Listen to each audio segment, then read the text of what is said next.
What's going on, everybody? It's your boy Popular and Jay. Today I'm going to show you how to change your cabin air filter on your Honda Accord. And before I begin the video, please do not, I repeat, do not buy your filters from the dealership. They try to charge me $50 for my cabin air filter. If you need to buy your filters, make sure to buy them at AutoZone Auto Parts, Complete AutoZone, or O'Reilly. Step right here into your passenger side. Unlock this.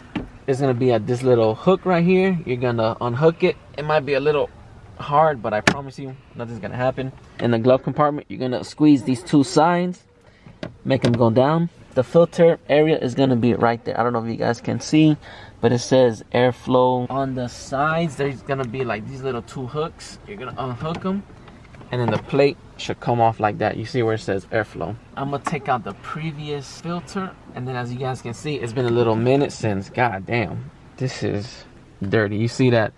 All those like leaves, bugs, and yeah, it's pretty dirty to say the least. Y'all see the difference? It's very, this one's new and clean, this one's old and dirty. You're gonna have to make sure airflow facing upward.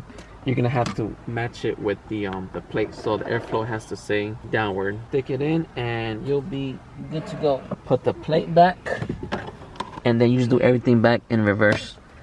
Squeeze, get the lever, pull it down, push forward, and you're done. Those are the steps to replacing your cabin air filter on your Honda Accord. Like, comment, subscribe, and follow for more.